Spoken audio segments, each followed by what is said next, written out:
Meditations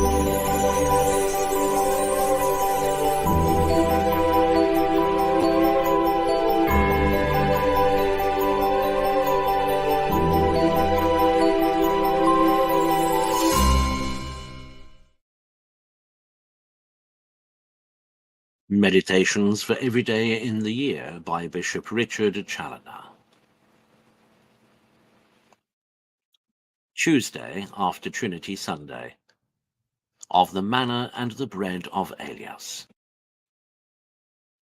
Consider first that the manna with which God fed the children of Israel for 40 years in the wilderness, from their going out of Egypt till their entering into the land of promise, was another prophetic emblem of the true bread of heaven which we receive in the blessed Eucharist. As the psalmist writes, quote, "He commanded the clouds from above and opened the doors of heaven. And he rained down manna upon them to eat, and gave them the bread of heaven. Man did eat the bread of angels." Close quote.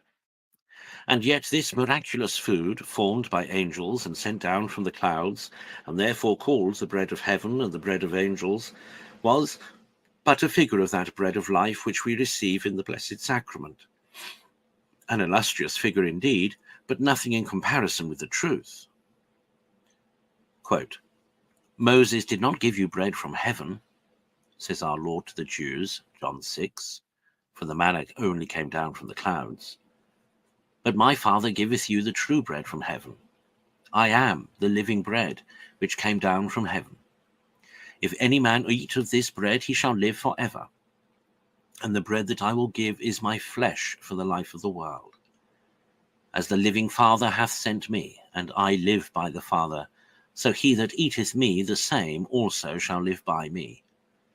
This is the bread that came down from heaven, not as fathers did eat manna and are dead. He that eateth this bread shall live forever." Verses 32, 51, 57, 58. O my soul, see thou embrace this living and life-giving bread.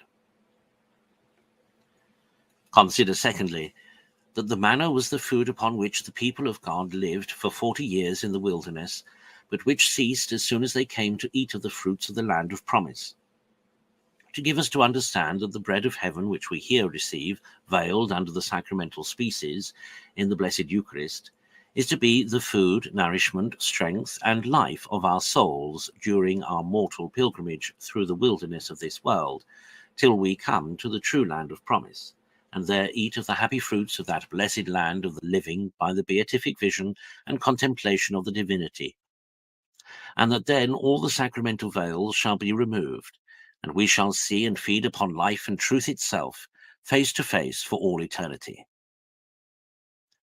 Christians, if you hope to arrive one day at this happy land of promise, see you neglect nor to gather for your journey the manna of heaven by the frequent and worthy approaching the bread of life in the Holy Sacrament.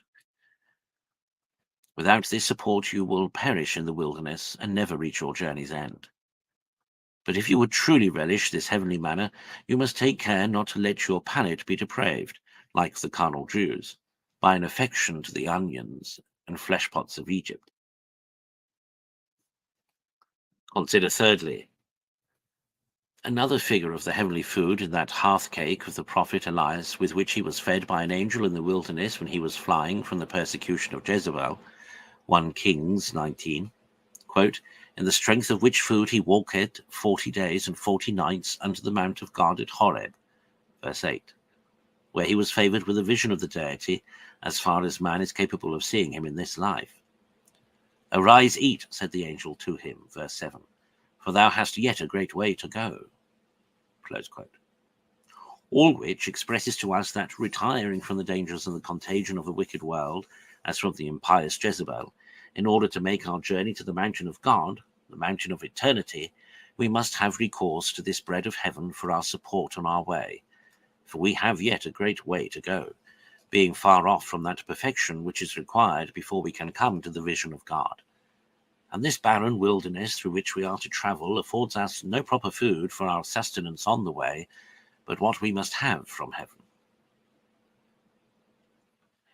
Conclude, my soul, if thou aspirest after this mountain of God and the happy vision of him, diligently to procure this bread of life, in the strength of which thou mayest walk during the 40 days of thy pilgrimage to that blessed mountain.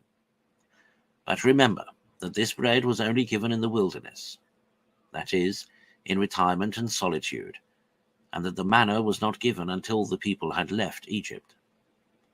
And learn from thence that a spirit of recollection and a purifying of the heart from the affections to the Egypt of this world are the best dispositions for the bread of heaven.